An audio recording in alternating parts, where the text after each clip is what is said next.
I'm Carla Lally, cookbook author and snack enthusiast. Do you have a sweet tooth? Check out Sweets Unwrapped, a podcast from Ferrero and Atlantic Rethink, the Atlantic's creative marketing studio. Together, we're celebrating the traditions that make life sweet. Tune in now.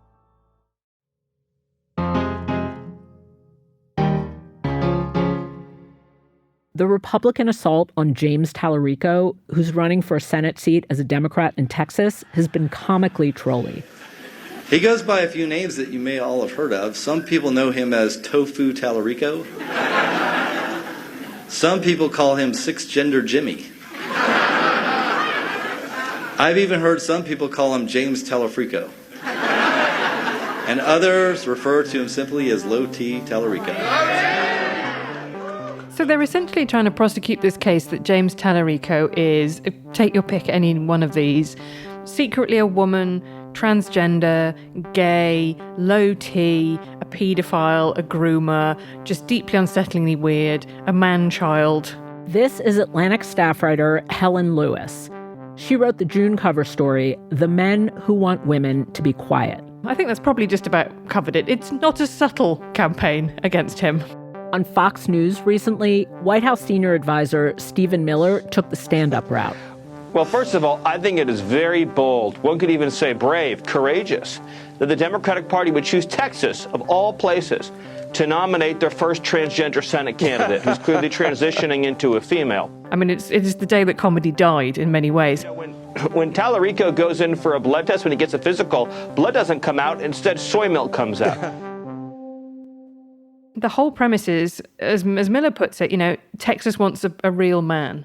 Oh, and the other thing that's the problem is that they say, as an accusation, that he's a vegan. Or if not, he's got a vegan girlfriend. So he's had to be photographed sort of ostentatiously eating hunks of beef to prove, again, a real man eats meat. This man has less testosterone than Jasmine Crockett. I'm Hannah Rosen. This is Radio Atlantic. This 10,000 ways to imply he's gay strategy grows out of a robust ideology currently dominating the MAGA movement, masculinism, which Helen defines in her story as a movement to fight back against the advances of feminism and reassert the primacy of men. Now, the Democrats are not exactly denying they have a macho problem. Talarico's campaign, for example, has recently circulated a photo of him gnawing on a piece of meat. And they put forth one prominent candidate they think does check the masculine box, Graham Platner, who won the party's primary in Maine this week, and whose victory is critical to Democrats taking back the Senate, but whose ex-girlfriends have said his brand of masculinity was toxic. At least 2 women spoke on the record describing their interactions with Graham Platner, using words like toxic, unsettling, emotionally wrenching. We should note we'll get more into Platner a little later. But first, where did this style of language, like low T, in the political world come from? The style comes from Donald Trump, who is actually a very accomplished insult comic, right? Because he is camp and heel-turnish, and as well as being a bully, he can obviously be very charming. I'd say that Stephen Miller has only really got one of those qualities. But you're right, the vocabulary is new. The sentiments are pretty old, but essentially this idea of being low T is something that is absolutely currency in the manosphere. And to the extent that lots of manosphere podcasters and influencers will talk quite openly about how they're on TRT, the male version of HRT, testosterone replacement therapy, because it's situated as being this idea that we're living in this male crisis of masculinity where men are becoming less manly. And actually that's all to do with, the elevated way of saying it is the Greek word thymos, which is the kind of this life force. But the kind of translation of that is testosterone. And that's a theory that's advanced, this theory of hormonal politics, in the book by Charles Cornish Dale, also known as Raw Egg Nationalist, who I wrote about in my cover story. So his book is all about the fact that men are more suited for politics because they are high T, and women aren't. And liberal democracy is also kind of feminine too, because it's all about equality and safeguarding individual rights, rather than being about the strong and the winners take all. So it's that ties in with another thing that is criticised, which is the idea of empathy. Mm-hmm. And it is a big deal all across the masculinist internet that empathy is a kind of modern plague. It's what happens when you have too many women in positions of power. So Doug Wilson, the Christian nationalist pastor whom I interviewed, he has an episode of his podcast, Man Rampant, which is called The Sin of Empathy. Gad Saad, the Canadian marketing professor, has a book about suicidal empathy. You hear a lot about, around the time of the Minnesota shootings, about toxic empathy. And this idea is that, women and liberals, and those are two groups that seem to overlap enormously in this kind of ideology, they have too much empathy for what is seen as the underdog, but is actually a sort of snake in the grass. So that would be violent criminals. That would be illegal immigrants.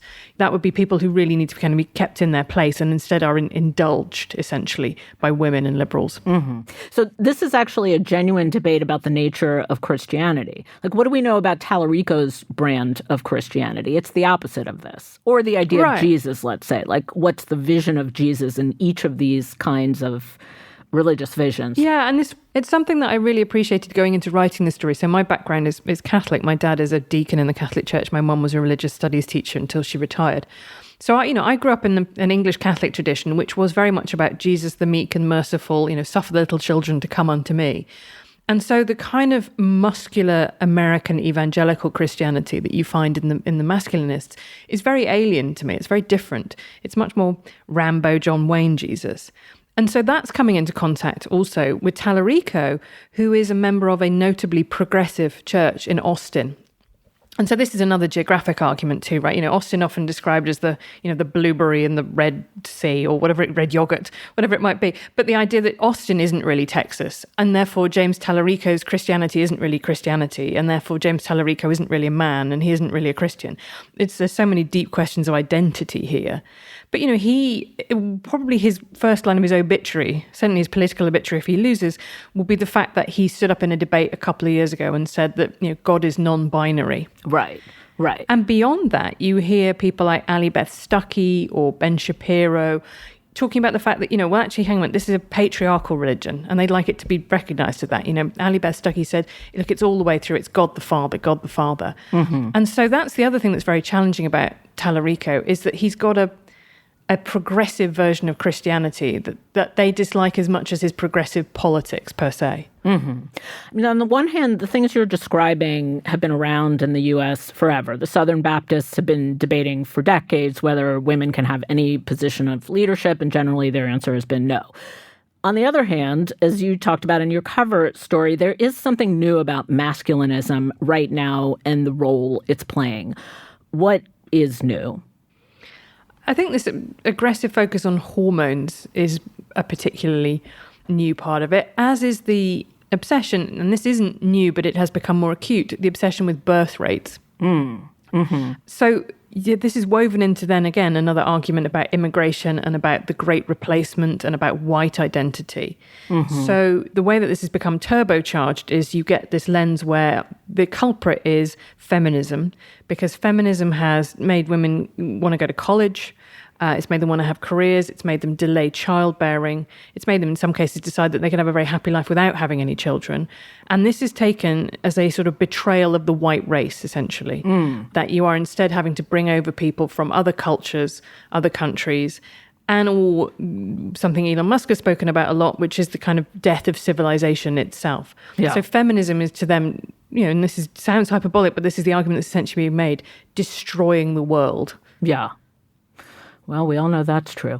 So I can follow all these trends sociologically. I did write the book, The End of Men, some years ago. What's mystifying to me is the enduring, persistent force of this. Like, why all of a sudden it seems so dominant and so unavoidable and so everywhere. Like, you wrote this, but it's almost the single unifying force in all the fracturing MAGA forces is this. Why? Do you have any theories about that? I mean, I went through the issues, and the one thing that everybody can agree on is that feminism has gone too far. Traditional gender roles are better. Patriarchy had something to be said for it. Men have been discriminated against. You had Andrea Lucas, the chair of the Equal Employment Opportunity Commission, do a kind of ambulance-chasing lawyer-style advertising saying, come out, white men, and tell us about the ways in which you've been discriminated against, and we'll look into them. So it's obviously worked as a pitch at the 2024 election because Trump did very well with Black and Latino young men, I think much more than people would have perhaps expected. So there's that aspect to it. There's the gloss that he got from going on all the kind of red pill podcasts, which I wrote about at the time. And that also gave him a kind of countercultural sort of look. I mean, I think it's quite hard for those of us who operate in liberal spaces to understand how deeply this is felt as being the fact that feminism is the establishment. Actually, women are on top. And it's men who are oppressed and have been discriminated against by affirmative action, by DEI. And, you know, I think you maybe agree with me that actually I think the picture is quite complicated. I think men are struggling in some ways, women have it harder in some ways. And it's not a kind of completely simple up-down relationship in the way it was in American, say, 1850. But this has certainly become a kind of a grievance narrative, actually, that everyone is against you and the answer is MAGA. After the break, how do you solve a problem like Graham Platner?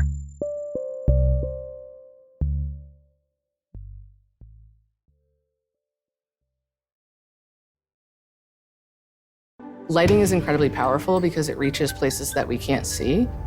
When I was at RPI, my grandmother contracted a MRSA infection in a hospital. One of the cornerstones of my RPI training was to identify real-world problems and engineer solutions accordingly. That's what led me to essentially start Vive, using light in order to kill germs in indoor environments. I don't think we would have been able to build it into a successful business without RPI. Learn more at rpi.edu/barraisers. I want to talk about Graham Platner, the Democratic candidate from Maine. There were some calls before the primary this week for Democrats to cut him loose. That did not happen. Of course, now it's too late. He won the Maine primary, as everyone expected. Also, he's essential to Democrats winning the Senate. So it puts us right in the middle of this debate that we've been having because the Democrats are in a position of rallying behind a candidate whose several ex-girlfriends have described as toxic. There are accusations from several women that Platner had dated saying he acted in intimidating ways. One woman said he grabbed her, and then from his current wife that she discovered he was sexting with several women while they were married. Platner's campaign, by the way, told the New York Times that he, quote, strongly disputes claims of physical intimidation or altercations. So how would you characterize these? Like, you can do this as a Democratic strategist.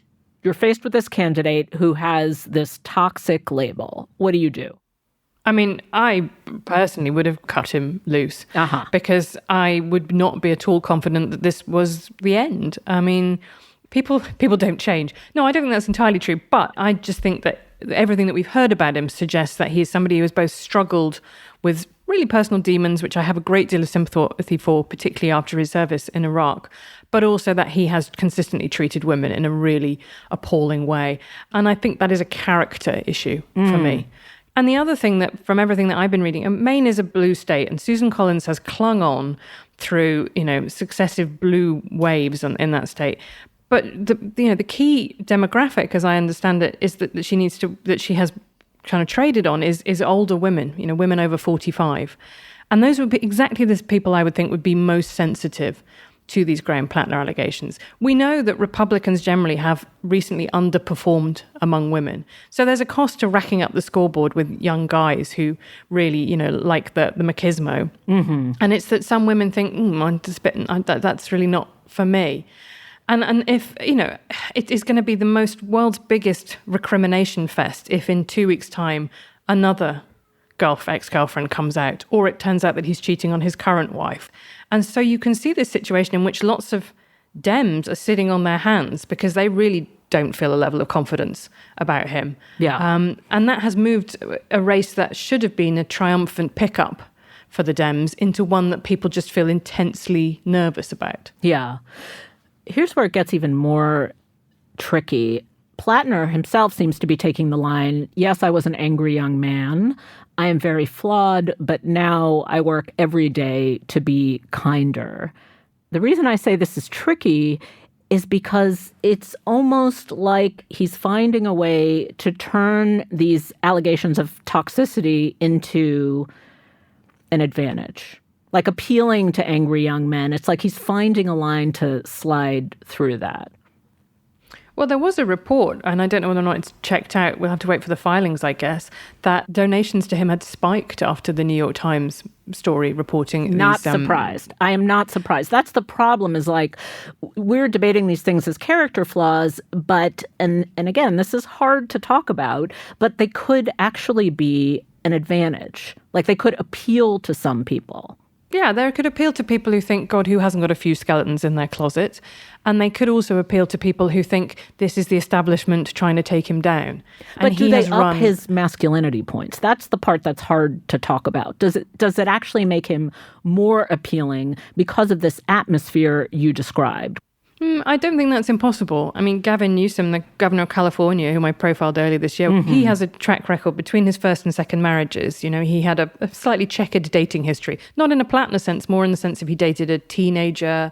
You know, he was out, you know, in bars and that kind of thing.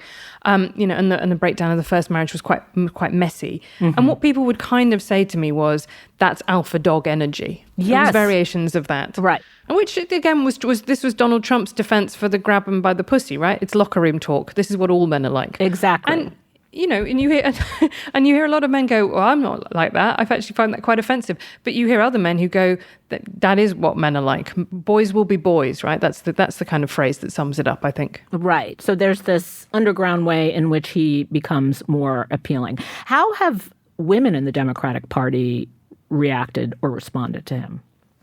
Well, I saw Alexandra Ocasio-Cortez do, you know, the most elegant possible swerve out of the question by saying, you know, these aren't ideal or something, and you know, in that kind of sense. But she said the choice on the ballot paper is, you know, between him and a senator who's voted to take healthcare away from millions of Americans, meaning Susan Collins.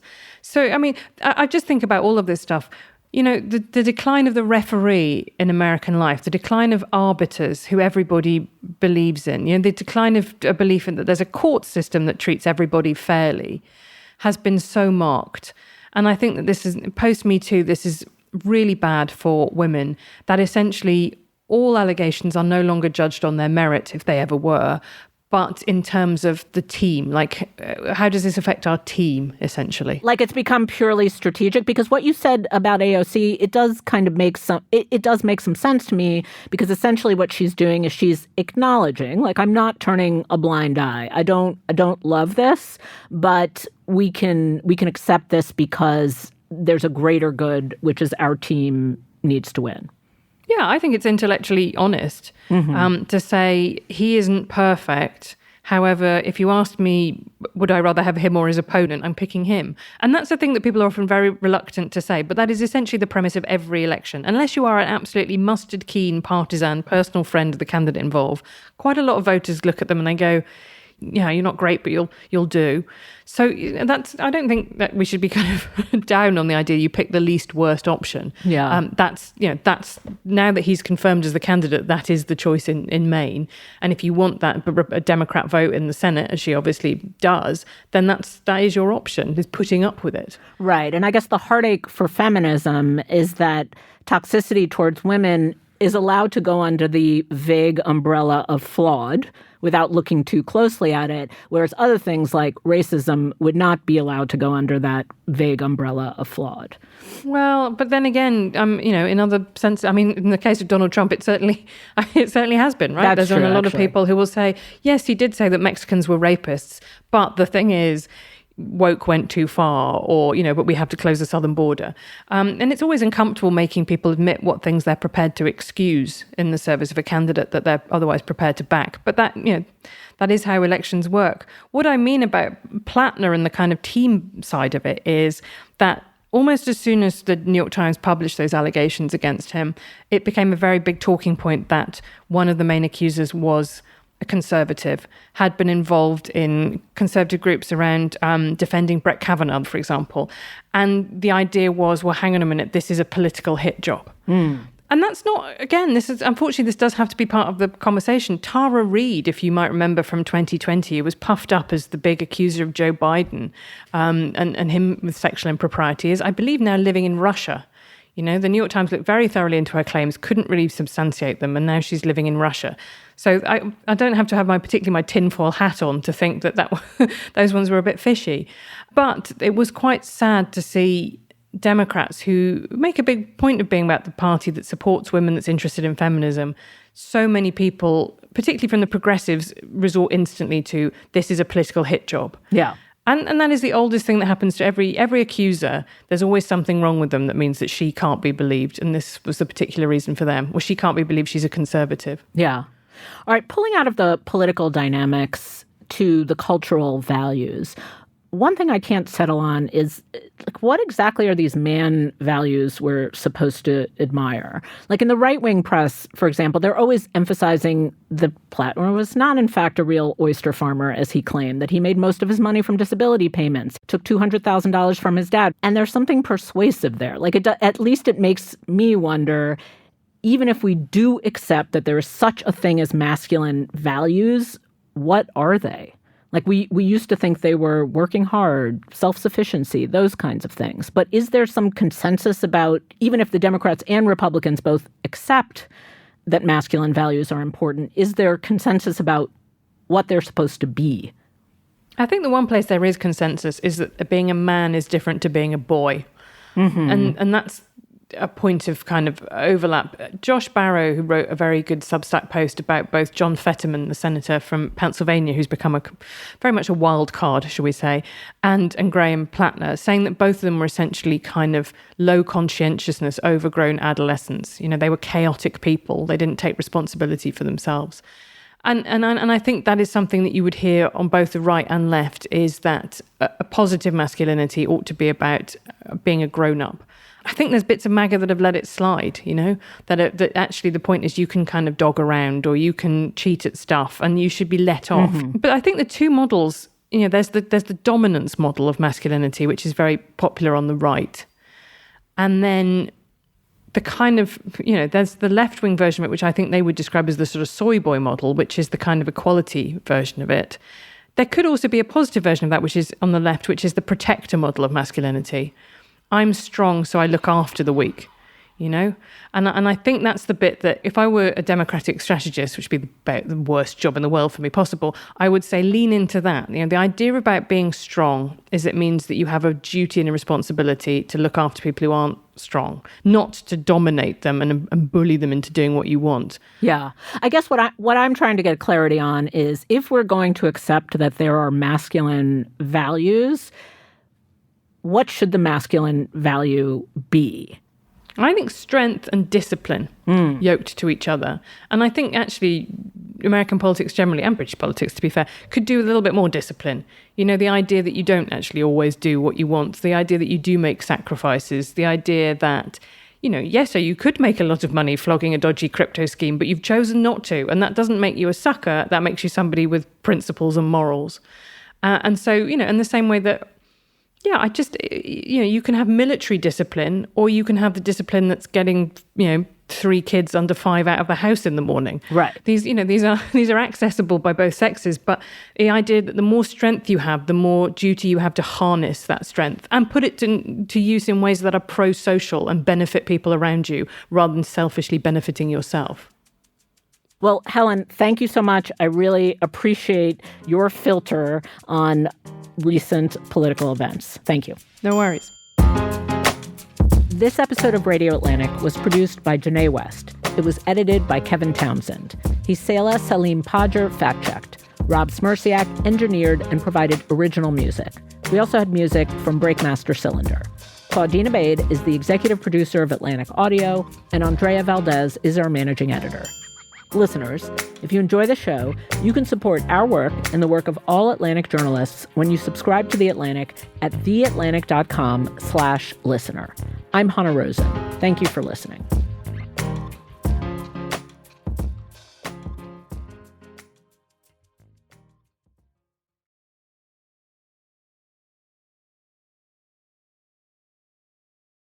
Leadership today is defined by how you move, how you think, how you listen, how you choose your next step.